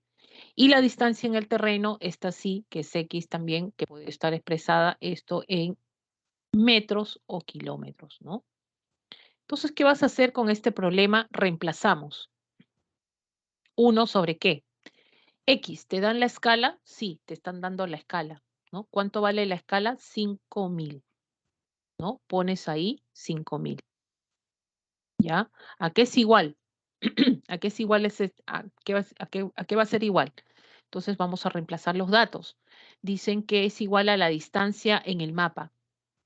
Dice, un grupo de turistas consiguen un plano a una escala 1 sobre 5.000. Este documento se observa que la distancia de la Plaza de Armas y la Plaza San Martín es de 15 centímetros, o sea, están observando el plano y están midiendo, o sea, es la distancia en el mapa, que esto es de 15 centímetros, o sea, te están dando la información de la distancia en el mapa, ¿ya? Pero, ¿cuál es la pregunta? ¿Cuál es la distancia real? Te están pidiendo cuál es la distancia del terreno, o sea, X. X se traslada acá. ¿A qué es igual? ¿A qué va a ser igual esto, chicos? Ya pues multipliquemos. 15 por 5.000, ¿no? Acá hay una igualdad, podemos hacer la operación. ¿Cuánto es 15 por 5.000? A ver, vamos a empezar. 7, a ver, 5, y ¿cuántos ceros? A ver, por ahí alguien, 75.000, muy bien.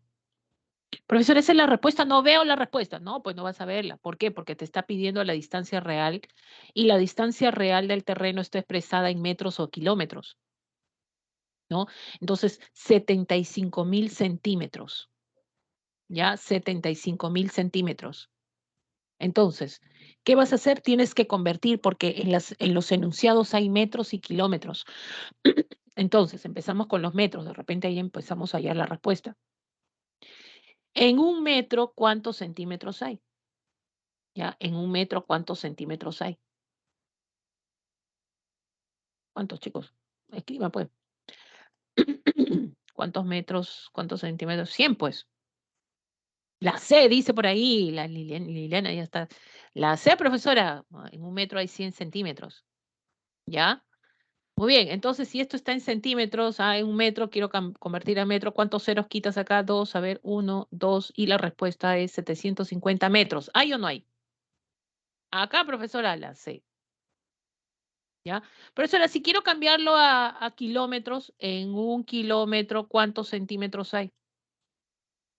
En un kilómetro hay 100.000 centímetros. O sea, 5 ceros. 1, 2, 3, 4, 5. 100.000 centímetros.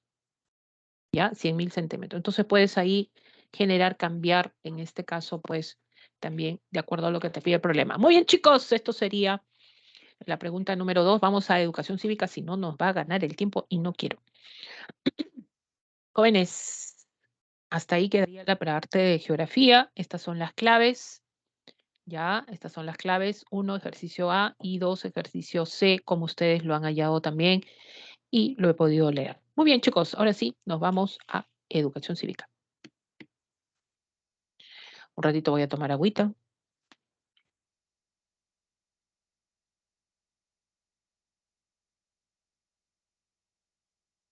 Descartar. Vamos, vamos. Y ustedes me dicen si estoy compartiendo material, por favor, ¿ya? Estoy compartiendo material, chicos, no vaya a ser que pase lo mismo que hace un momento. Hoy me está fallando la garganta, ¿qué será?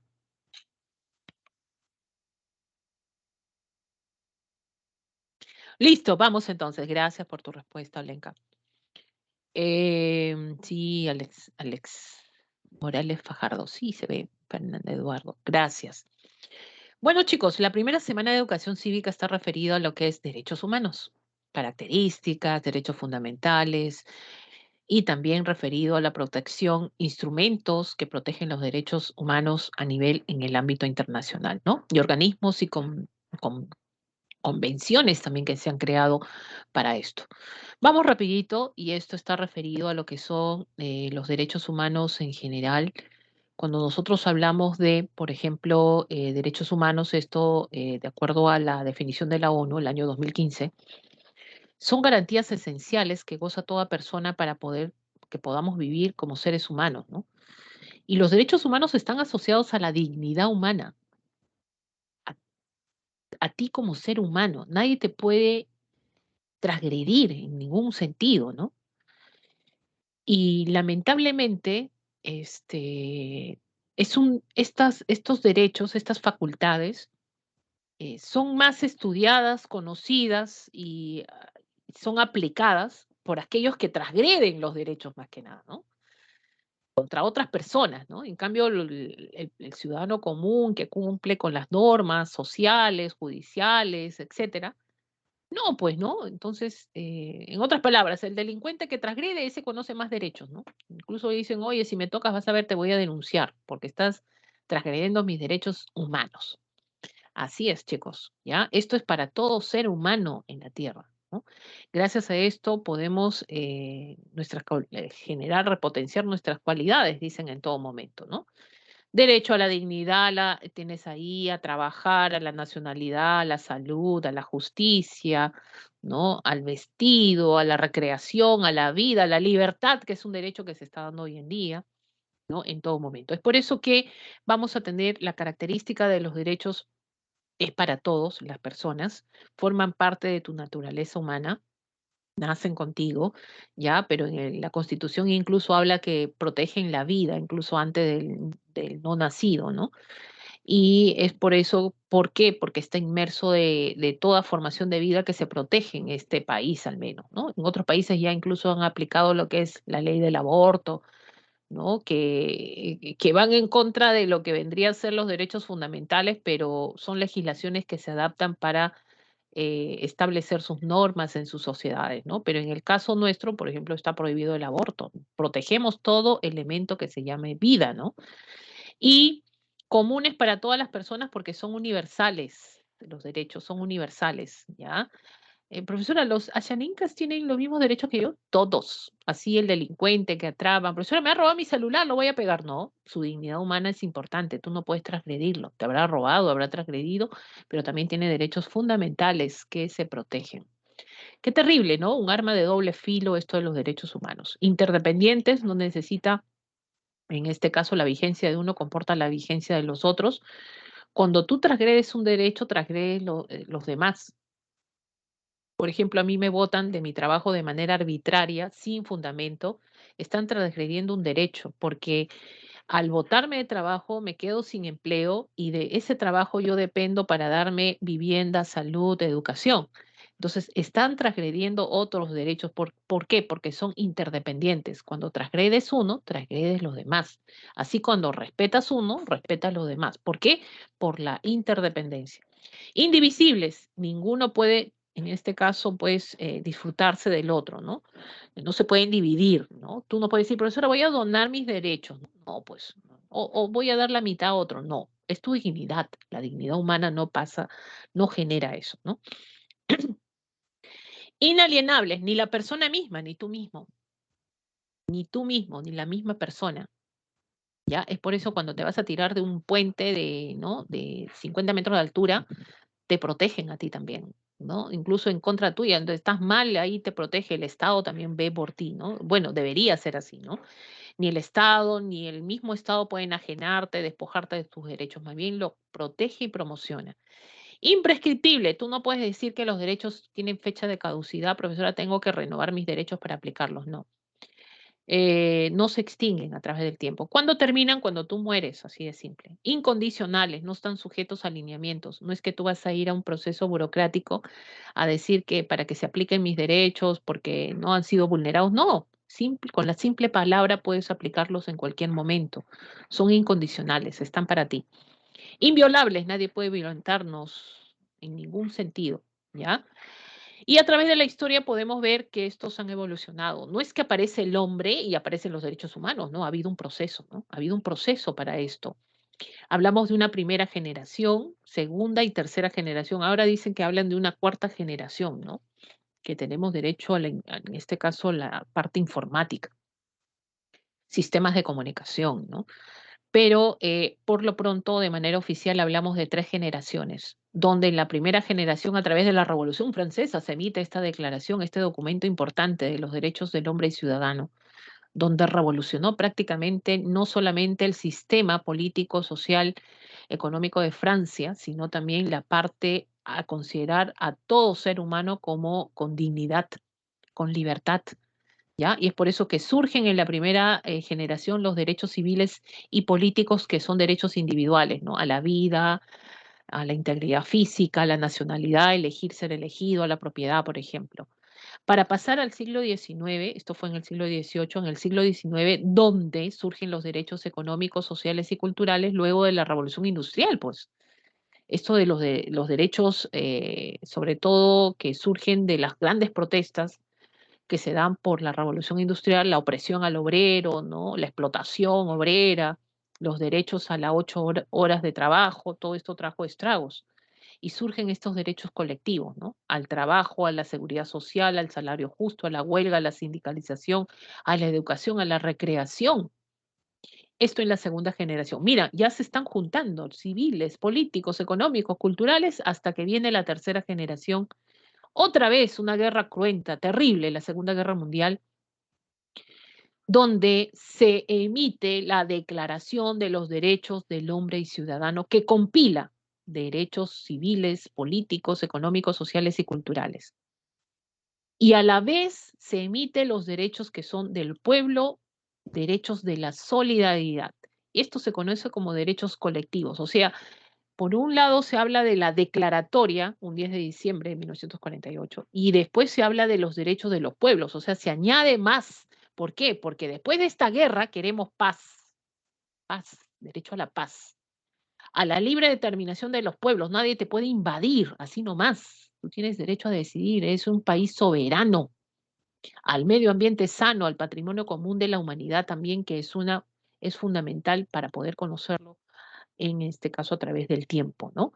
Entonces, y en el caso del Perú, jóvenes, tenemos estos derechos fundamentales que ha sido inmerso en nuestra constitución política. El artículo 1 habla de la defensa de la persona humana, el respeto a la dignidad, el fin supremo de la sociedad y el Estado, sobre todo, ¿ya? Y toda persona humana tiene derecho a la vida, a la identidad, ¿no? Psíquica, moral, física, al desarrollo y bienestar, ¿ya? Y también el derecho a la igualdad. Y para ahí vamos a ver que en el artículo 2 está esta disposición de los derechos, por ejemplo, a la libertad individual, intelectual y civil, se establecen también con respecto a la persona, ¿no? Tú tienes derecho a elegir, sobre todo el lugar donde tú quieras residir, a transitar por el territorio nacional, ¿no? Salvo excepciones que se dan, pues, ¿no? Por ahí, en caso de guerra, situaciones de emergencia, ¿no? El caso de situación de emergencia, pues ahí lo dispone el Estado, ¿no? El caso del COVID, ¿te acuerdas, no? No nos permitieron salir. Pero eso están transgrediendo mi derecho a la libertad. No, pues, ¿no? Cuando el Estado ve que es para cuidarte, no está transgrediendo, más bien te está cuidando. ¿Ya? Y hay que ver que es para el cuidado de la misma población. Pero cuando no hay nada y genera, pues, emitir algo que limite tu libre tránsito, ahí es distinto, ¿no?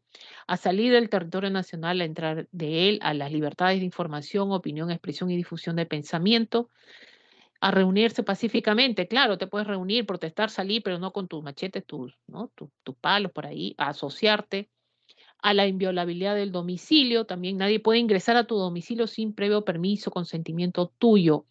Ya, profesora, afuera está el jefe de conjunto de las Fuerzas Armadas, profesora, ¿quiere entrar a mi casa? No, no, pues, si no hay permiso tuyo, no. Profesora, la presidenta quiere entrar, pero no. Y si tú no le das permiso, no puede entrar.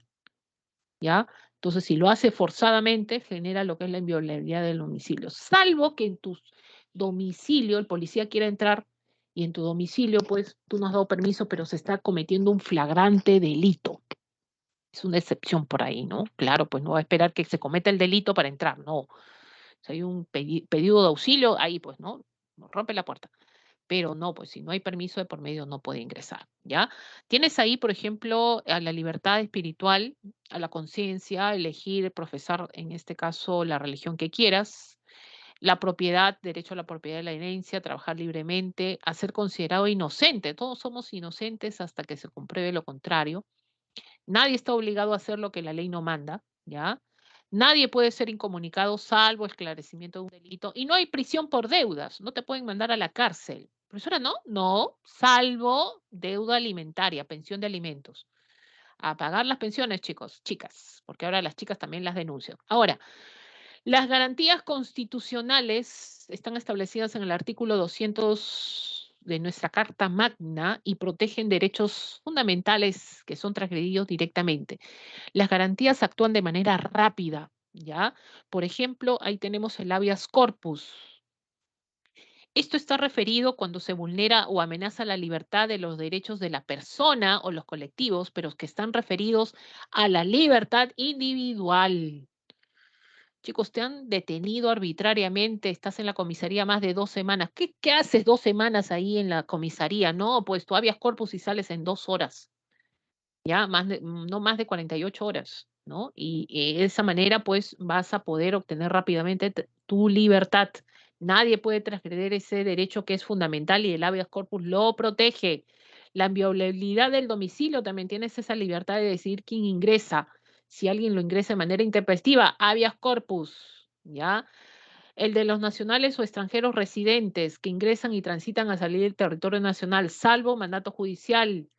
Profesora, ¿ellos pueden presentar habeas corpus para entrar al Perú? Sí, hay libre, en este caso, determinación por parte de ellos. También se puede dar el no ser violentado para obtener declaraciones, a no ser detenido por deudas. Nadie te puede detener por deudas si no presenta tu habeas corpus, salvo que tengas hay una deuda de obligaciones alimentarias, ¿no? Tu pensión de alimentos que no has pagado. El habeas data vulnera cuando se vulnera o amenaza los derechos en el artículo 2, incisos 5 y 6 de la Constitución, incisos 5 y 6, ¿no? Donde se habla el derecho a la información. Todos tenemos derecho a la información y que no se transgreda esta información, ¿no? Profesora, yo estoy solicitando hace rato a San Marcos que me dé mi récord de todas mis notas, de todos mis ciclos que he llevado, profesora, y no me lo da, ya va de un mes, profesora. ¿Qué vas a hacer con respecto a esa entidad pública que no te brinda esa información? Presentas un habeas data para que la información te la dé en cuestión de horas. Es una garantía inconstitucional que te dice que tú tienes derecho a la información, a recabarlo de una institución pública.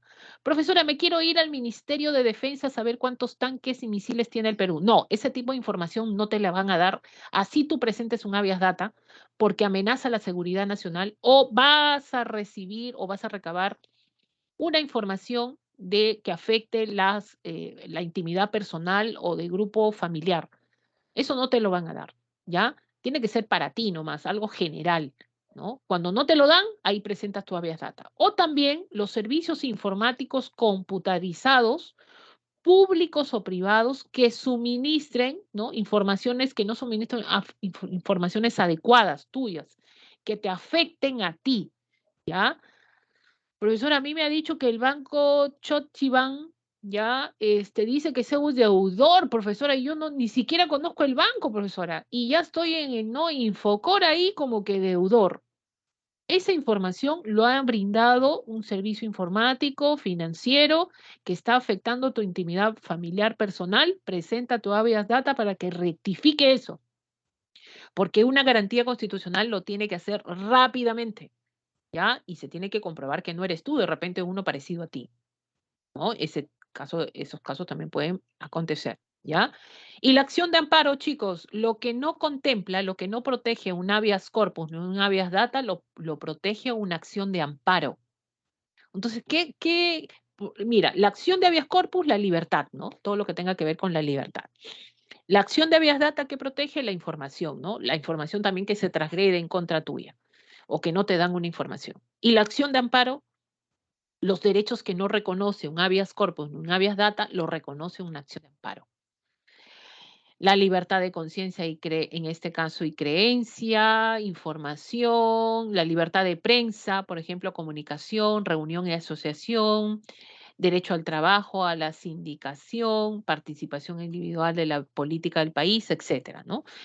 Hay una fábrica al costado tuyo que está emitiendo gases, por ejemplo, tienes derecho a un medio ambiente sano, acción de amparo. Acción de cumplimiento es cuando esta garantía se presenta cuando una autoridad no quiere cumplir, ¿no?, o acatar una norma legal o acto administrativo, ¿no? Por ejemplo, a ti te han sacado del trabajo y de pronto has ido a reclamar y te han repuesto en el trabajo y tienes tu documento de por medio que hace eso. Pero tu empleador no quiere reponerte el trabajo, ya pasó un mes. Entonces, para que cumpla este acto legal administrativo, ¿ya?, presentas una acción de cumplimiento en contra de esta autoridad rehuente que no quiere cumplir, ¿ya? Lo haces. Y las garantías constitucionales, chicos, en general se presentan al Poder Judicial, exceptuando la acción de inconstitucionalidad, que es la única que se presenta en el Tribunal Constitucional. Esta es la única que se presenta en el TC. Las demás, todas al Poder Judicial. Ahora, la acción de inconstitucionalidad, ¿a quién protege? A la Constitución, pues, ¿no? Profesora, ¿yo puedo presentar una acción de inconstitucionalidad en el tribunal? No, tú no.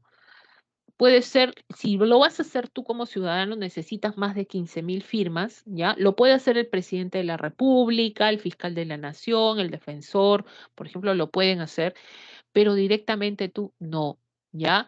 Ahora, ¿cuándo se vulnera la Constitución? Cuando se emiten todas estas leyes de normas de rango mayor que van en contra de la Constitución, tratados, leyes, decretos legislativos, resoluciones legislativas, decretos de urgencia, ordenanzas municipales, que vayan en contra de la Constitución. De un artículo de la Constitución están transgrediendo estas normas, se presenta una acción de inconstitucionalidad. Y la acción popular, ¿ya?, va con reglamentos y normas administrativas, fíjense que son de rango menor, ¿no?, que van en contra, estas normas de rango menor que se emiten, que van en contra, ya sea de la Constitución o de la ley, y tú lo puedes presentar como persona individual, ¿ya?, en este caso. Y la Convención sobre los Derechos del Niño, bueno, esta es un instrumento también de protección, pero exclusivamente a todo ser humano menor de 18 años. De repente ustedes están acá, chicos, están en la convención algunos de repente todavía, ¿ya? No se metan con menores de edad, hay problemas, ¿ya? Profesora, me ha presentado su DNI, profesora. Ah, no, pero hay que comprobar, no hay que creer. Se protege al niño en toda situación, ¿ya? Hay 4 principios: la no discriminación, la participación infantil, el interés superior del niño, el derecho a la vida, la supervivencia y el desarrollo. Jóvenes, cuando hay disputas de papás que están ahí viendo que su hijo va a ser para ellos, ¿no?, en un juez, no, yo quiero tener la tenencia, el juez no va a ver quién es el papá más bonito y quién se viste mejor. No, el juez va a ver, incluso va a preguntar al niño si es mayor, ¿no? Si pasa de los 6, 7 años, le va a preguntar con quién vive mejor, dónde es más feliz el niño, por el interés superior del niño. Al juez no le importa quiénes son tus papás, le importa dónde tú vas a ser feliz. ¿Ya? Entonces es un instrumento que también es adoptado en el Perú y se protege a los niños y adolescentes en nuestro país. Cuando tú eres menor de edad, tú no cometes delitos, tú cometes faltas. ¡Oh, profesor! Es por eso que a ti no te mandan a un penal, te van a mandar a una correccional. ¿Ya? Maranguita, ¿han escuchado de Maranguita o no? Hermelinda Carrera, ¿han escuchado, no sí o no? Ahí te van, ¿ya? Hasta que cumplas la mayoría de edad según el delito que se ha cometido. Es por eso que surgen estos niños sicarios que el Estado no sabe qué hacer con ellos, pues no sabe qué hacer con sus niños sicarios. ¿Qué hace con niños sicarios? Dime. Si la convención los protege a todos ellos, así hayan cometido lo que hayan cometido. Quieren cambiar esta legislación, pero va a ser bien difícil porque pertenecemos a la convención. Y bueno, este es el derecho internacional, que quiere decir que son instrumentos que protegen a los seres humanos que se han emitido en el ámbito internacional, esto a través de la Asamblea, en este caso general en la ONU, donde tenemos la Carta Internacional de Derechos Humanos, que parte de acá.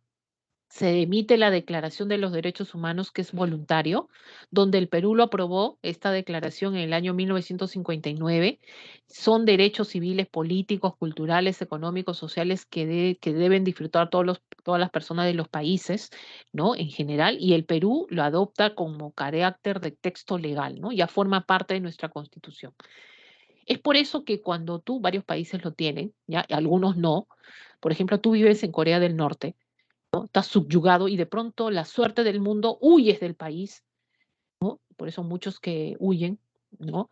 Se refugian en otros donde protegen los derechos humanos y se aplica sobre todo lo que es más que nada, ¿ya? Se aplica lo que vendría a ser la aplicación eh, de los derechos fundamentales, ¿ya? Por eso ellos reclaman y se refugian en otros, ¿no? Y los pactos internacionales, ¿ya? Y los pactos, en este caso, son jurídicamente vinculantes. ¿Qué quiere decir jurídicamente vinculantes? Que son obligatorios, ¿no? Ahí están los derechos civiles, políticos, económicos, culturales, donde afirma que todos los pueblos tienen derecho a la libertad, al derecho de la libre, en este caso, libre autodeterminación. Ellos son libres de decidir, en este caso, el derecho que tienen de elegir para el bienestar de en este caso, de su jurisdicción o estado. Y se crea lo que son los organismos internacionales de protección de derechos humanos, como es la Corte Internacional de Justicia. La sede está en La Haya, en los Países Bajos, donde, profesora, yo quiero demandar al Estado peruano. ¿Puedo ir a la Corte Internacional de Justicia? No, solamente tenemos acá, por ejemplo, ya en la Corte Internacional de Justicia, solamente van los países que están en controversia. Ya es un órgano judicial donde lo que resuelve la Corte lo resuelve de manera inapelable. O sea, los dos estados tienen que acatar lo que resuelve la Corte, ¿no? El objetivo es que estos estados no lleguen a controversias o situaciones internacionales mayores. Ejemplo, una guerra, pues, ¿no? La idea es esta, ¿no? Que no lleguen o puedan resolver su conflicto de manera equitativa, ¿no? Entonces la Corte busca eso. Profesora, hemos accedido nosotros a la Corte, sí, el caso del diferendo marítimo con Chile, donde la Corte finalmente sentencia y los dos países tienen que acatar la resolución. Y en el caso americano tenemos el sistema americano, tenemos la Convención Americana sobre los Derechos Humanos. Una pregunta de examen en algún momento fue esto. ¿Cómo se llama el Pacto de San José? Porque eso es lo que se denomina, ¿no? Porque está, la sede está importante acá, está en la ciudad de San José, Costa Rica, ¿no? Pero el nombre es convención, es una convención americana sobre derechos humanos. Protege derechos humanos en el sistema americano. Y esta convención, y el Perú está dentro de la convención, está establecida a través de lo que es la Comisión Interamericana de Derechos Humanos y la Corte Interamericana de Derechos Humanos. La comisión, órgano no judicial, ¿ya? ¿Qué se carga? Promover, observar la defensa de los derechos humanos, ¿no? Que todos los pueblos de América respeten eso, ¿no? Por ahí que la comisión ya está observando lo que está pasando en el Perú. ¿no? Todo lo que está pasando en el Perú está observando, ¿no? La sede está en Washington, ¿no? Hay 7, en este caso, integrada por 7 comisionados, donde pueden llamar la atención ellos, generar informes, y para venir al Perú, la comisión tiene que pedir permiso al Perú para ingresar al Perú y ver qué es lo que se está respetando o no se está respetando los derechos humanos de las personas, ¿no? Y también, ya, claro, sí, así es. Como se respeta el derecho fundamental, y un derecho fundamental es el derecho a la vida, obvio que estando en la Convención Americana no podemos aplicar la sentencia máxima que es pena de muerte, ¿no? Ahí tendríamos que, sobre todo, establecer, pues, más que nada, simplemente otra sentencia aleatoria, ¿no? Que es la cadena perpetua, puede ser, ¿no? Y eso sí, respetando su dignidad humana, te puedes tener cadena perpetua, pero respetando, en este caso, la dignidad humana. Ahora, la Corte Internacional de Derechos Humanos, ya, órgano judicial. Ahora sí, tú como Juancito Pepito puedes denunciar al Estado peruano en la Corte. Cuando tú has agotado toda instancia de justicia en el Perú, te has ido a la Corte Suprema, te has ido has rogado al Tribunal Constitucional, has hecho todo en el Perú y no te han dado justicia, ahora sí te vas a la Corte, primero lo recibe la comisión, una vez que observa, dice, uy, ¿cómo han hecho a Pepito Juancito? ¿Qué le han hecho, no? Tanta violación de derechos humanos, vamos a ver, y pasa a la Corte. Llega a la comisión, en este caso, ¿ya? Y finalmente la Corte es la que va a generar, judicializar el proceso, donde tú estás demandando porque han violentado tus derechos al Estado peruano, por ejemplo, ¿no? Entonces, su función principal es examinar, emitir sentencias en caso de violaciones de derechos humanos. Y lo que dice la Corte, finalmente, es definitivo e inapelable. Y finalmente, chicos, la Corte falla a favor del individuo, ¿ya? 7 jueces que ahí finalmente van a sentenciar, su sede está en la Corte en Costa Rica.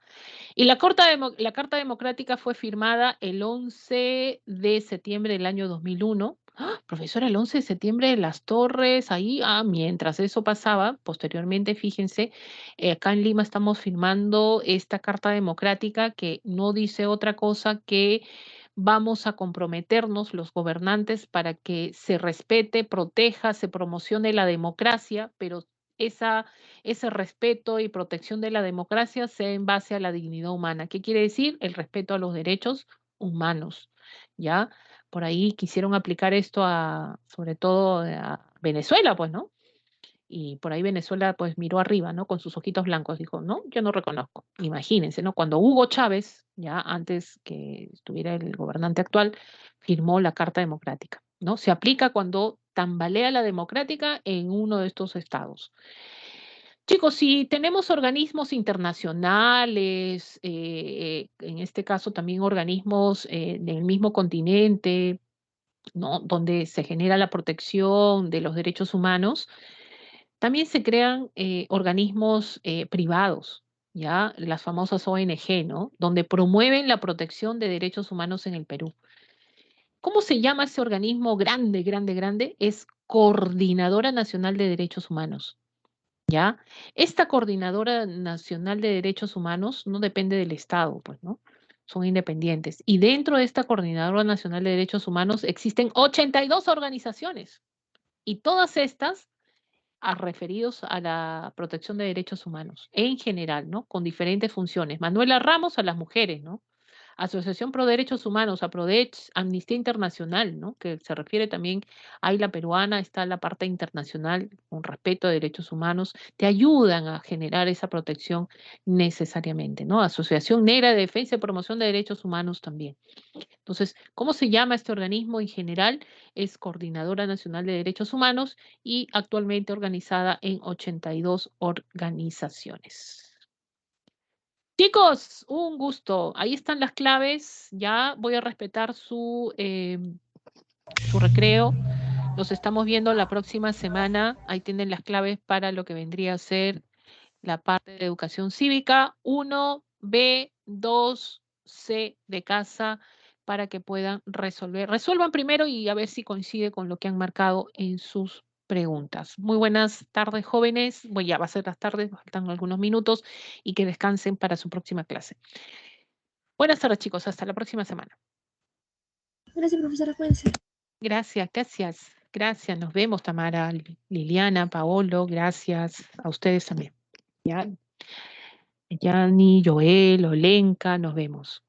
Buenas tardes. Chau, Diego. Chau, chau, González. Llorón, y hoy miren sus nombres. Schwartz. ¿Qué tal? Buenas. Hasta luego. Chau, chau.